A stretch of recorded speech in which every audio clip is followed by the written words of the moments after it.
welcome to the University of the Humanistic here in Utrecht. My name is Valentine Effiong. I'm from Nigeria, and I'm responsible for this part of the program. First of all, on behalf of the World House in Amsterdam, we'd like to congratulate the University of the Humanistic on the 20th anniversary. Just a hand for the university. Whoa! Come on, man. Yeah. And secondly, I'd like to also give thanks or say thanks to the World House for supporting this project and encouraging the whole thing. So a hand to the World House also.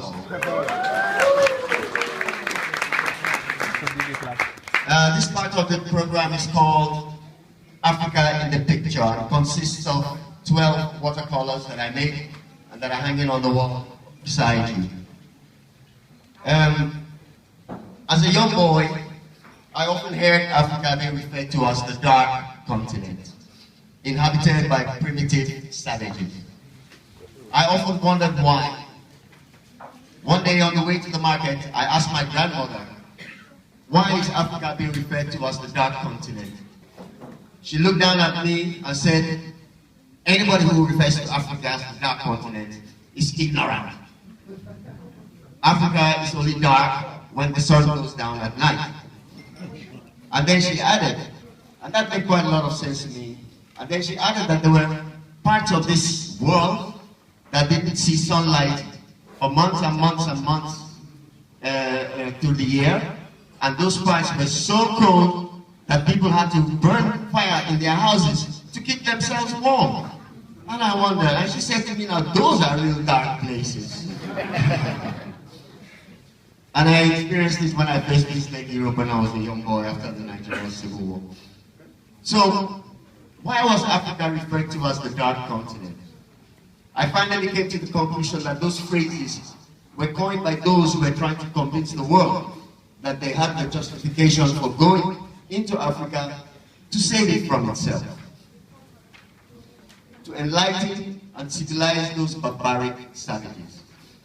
At their disposal, they had religion, so-called education, and colonialism as instruments to achieve their goal. But in reality, they were going in to exploit and plunder Africa of its mineral and natural resources, and to go on and send millions of men, women, and children into slavery. The colonialists, Britain, France, Belgium, and Portugal, but to mention a few, basically divided Africa between themselves, thereby creating borders that never existed previously, causing conflicts between peoples that till that time had lived side by side in peace. They followed a policy of subdue, divide, rule, and exploit. Africa's dark days really began when the white man first set foot on that continent. By the time I reached secondary school, I was eager to learn about African history. One of the textbooks we had to study was published by Longmans, a publisher that printed educational books for the colonial masters according to the policies towards their colonies.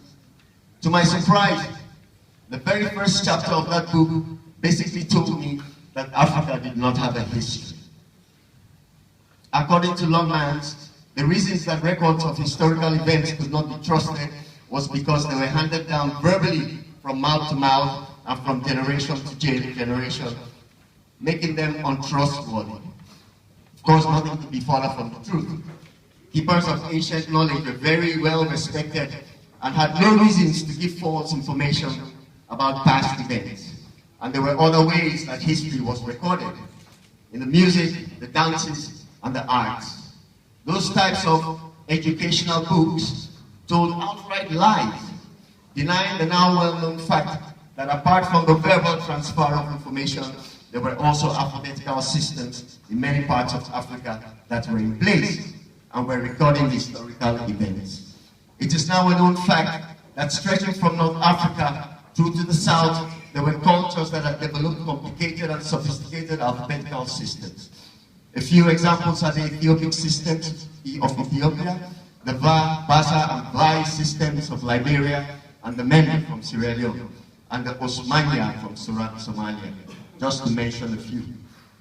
There were great learning centers throughout Africa that produced scholars, philosophers, mathematicians, doctors, architects, lawyers, astrologers, artists, and musicians, etc.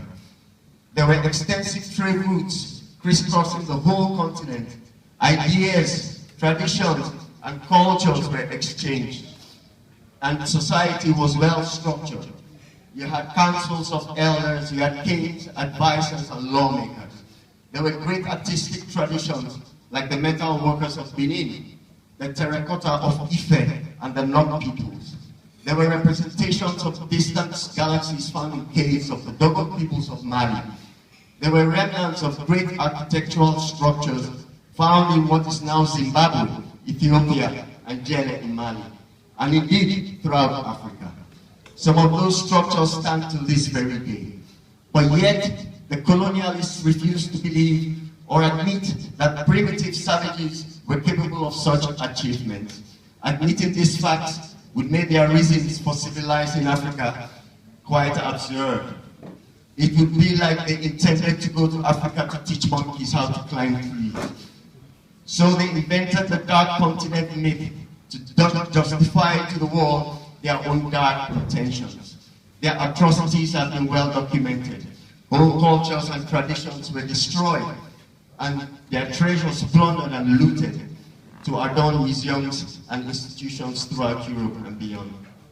Men, women, and children were brutally mutilated if they defied or disobeyed their imposed laws. Torture and executions were quite commonplace. Leaders and rulers were either imprisoned, exiled, and in some cases, even murdered or executed. The royalty and the rich of Europe with their parties to hunt, went with their parties to hunt lions, rhinos, buffalo, and other wildlife indiscriminately in Africa, and solely for their own pleasure. As I mentioned earlier, millions of men, women, and children were shipped up to faraway places, never to return to Africa again. This mass displacement of people and other atrocities have left deep wounds and scars that may never heal, and they dare to call Africa the dark continent. Coming back to the present, it is unfortunate that most news that comes from Africa these days is mostly bad news.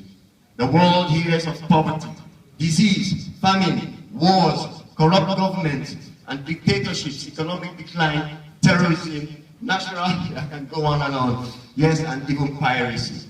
But these negative things are not only unique to Africa, they occur on every continent on this planet, so I will not dwell any further on the subject. This exhibition, Africa in the Picture, is designed to show another side of Africa, an Africa rich and diverse in traditions and culture, a colorful and joyful Africa. An Africa that still exists, but sadly is greatly affected by progress and technology. I have had great pleasure in making them. For me, it has been like a journey through Africa. I hope to finish the whole series one day because I want to make every single country. I will finish with my grandmother's words. Africa is only dark when the sun goes down at night. Enjoy the exhibition.